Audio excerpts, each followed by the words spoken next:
90 రోజుల కోర్సు పూర్తి చేస్తే చాలు 100% ప్లేస్మెంట్ సపోర్ట్ తో సాఫ్ట్వేర్ జాబ్ మీ సొంతం. వెంటనే కోడ్ జ్ఞాన్ డెస్టినేషన్ ని సంప్రదించండి.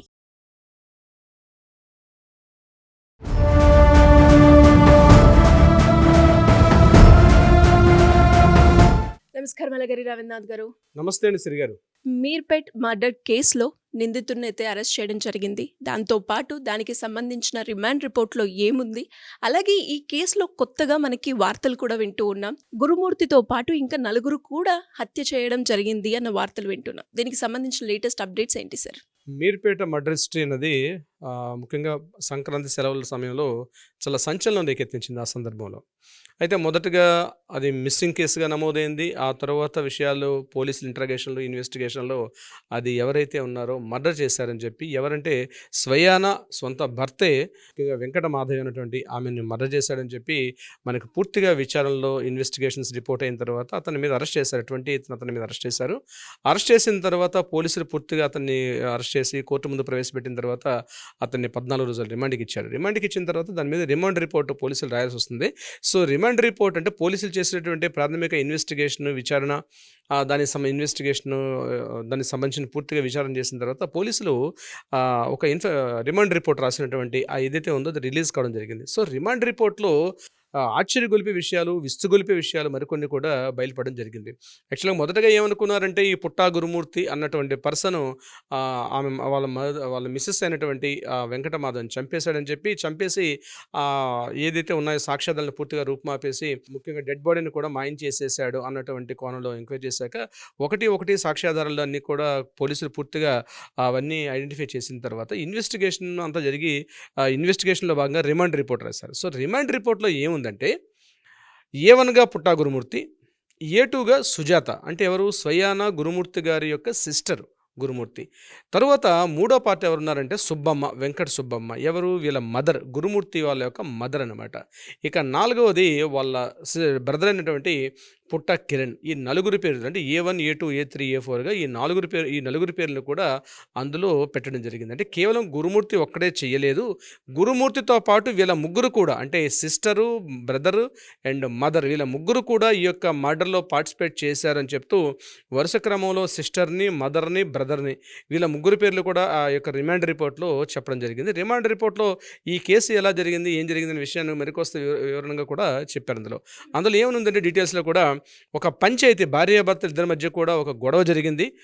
ఆ గొడవ పంచాయతీ పెద్దల సమక్షంలో గొడవ జరిగిన తర్వాత దాన్ని చాలా అవమానంగా భావించినటువంటి ఈ గురుమూర్తి ఎట్లాగైనా సరే ఆమెని కథ సుఖాంతం చేసేయాలి, ఆమెను చంపేయాలి అన్నటువంటి ఒక పథకం ప్రకారం జనవరి 15th పిల్లల్ని పంపించేసిన తర్వాత జనవరి 16th వచ్చేసరికి ఆ పిల్లల్ని పంపించేసి భార్యతో ఆ రోజు మార్నింగ్ గొడవపడ్డాడు. గొడవపడిన తర్వాత తీవ్ర వాగ్వివాదం అయింది.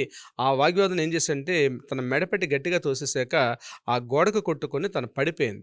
అపస్మారక స్థితిలోకి, స్పృహ కోల్పోయిన స్థితిలో ఉన్నప్పుడు ఆమె మీద అతను పూర్తిగా ఊపిరాడకుండా తన గొంతు నిలిపి చంపేయడం జరిగింది. తర్వాత ప్రాణం పోయినటువంటి ఆమె యొక్క శరీరాన్ని పూర్తిగా ఖండాలుగా ముక్కలుగా నరికేసి 4 భాగాలుగా, అంటే చేతులు, కాళ్ళు, మొండెము, తల 4 పార్ట్లుగా విడదీసేసి ఆ యొక్క ప్రతి శరీర భాగాన్ని ఏం చేశాడంటే ఈ వాటర్ వేడి చేసుకున్నటువంటి వాటర్ హీటర్ లాంటి పరికరాలు ఉంటాయి, వాటితోటి ఏం చేశాడంటే బకెట్లో వాటర్ పోసి ఈ శరీర భాగాన్ని అందులో పూర్తిగా బాయిల్ చేసేసాడు.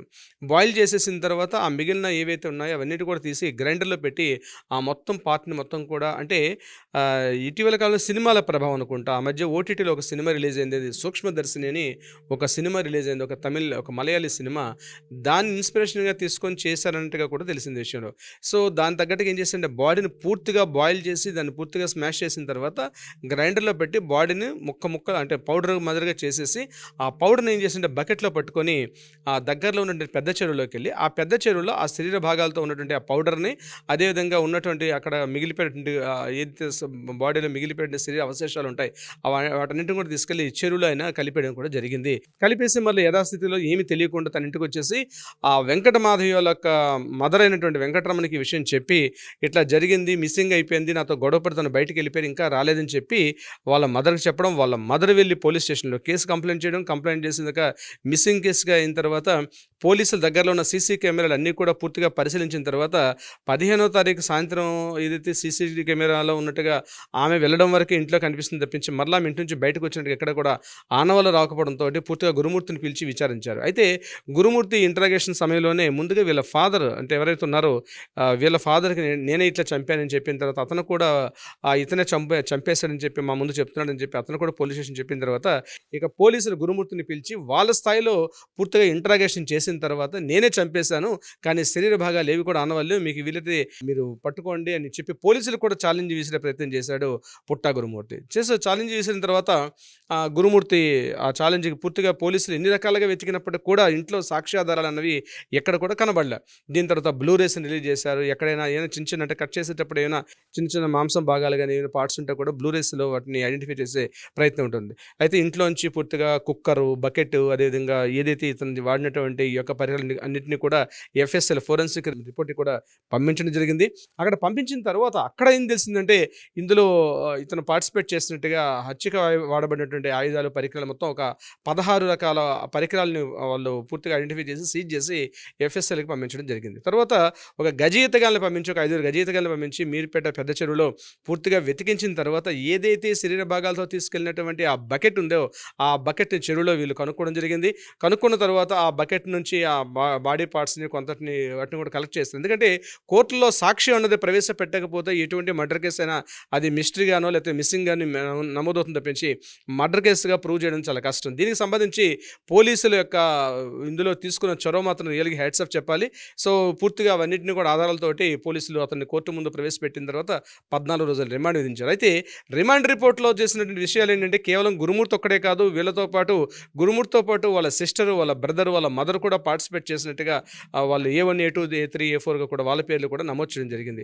సో దీనికి సంబంధించిన విషయాలు వాళ్ళు ఏ రకంగా పార్టిసిపేట్ చేశారు, ఎలా చేశారు అన్నది మెల్లగా మనకు కోర్టు యొక్క విచారణ, క్రాస్ ఎగ్జామినేషన్స్లో వీటన్నిటిలో కూడా మనకి వెలుగులోకి వచ్చే అవకాశం అయితే ఉంటుంది. ఏదేమైనప్పటికీ కూడా ఒక మిస్టరీ కేసును మాత్రం పోలీసులు చాలా అద్భుతంగా ఛేదించారు. ఎందుకంటే సాక్ష్యాధారాలను రూపుమాపేసి మన ప్రయత్నం చేసే దాంట్లో కూడా సాక్ష్యాధారాలతో సహా పట్టుకోవడం అన్నది పోలీస్ వ్యవస్థకు ఒక ఛాలెంజ్గా ఉన్నటువంటి కేసును కూడా చాలా అద్భుతంగా వాళ్ళు ఛేదించారు. ఈ విషయంలో పోలీసులు మనం అప్రిషియేట్ చేయాలి. అట్ ద సేమ్ టైం ఏదైతే ఈ యొక్క అంటే తాత్కాలికంగా ఉన్నటువంటి ఈ గొడవలు, భార్యాభర్తల మధ్య గొడవల్ని అతను ఒక క్రూయల్టీగా తీసుకొని చంపే స్థితికి వెళ్ళడం అనేది అత్యంత దురదృష్టకరం. ఏదేమైనప్పటికీ కూడా ఆ ఫ్యామిలీకి తీరని ఒక శోకంగా మిగిలిపోయింది సిరి గారు. Thank you sir. Thank you so much. Thank you so much అండి.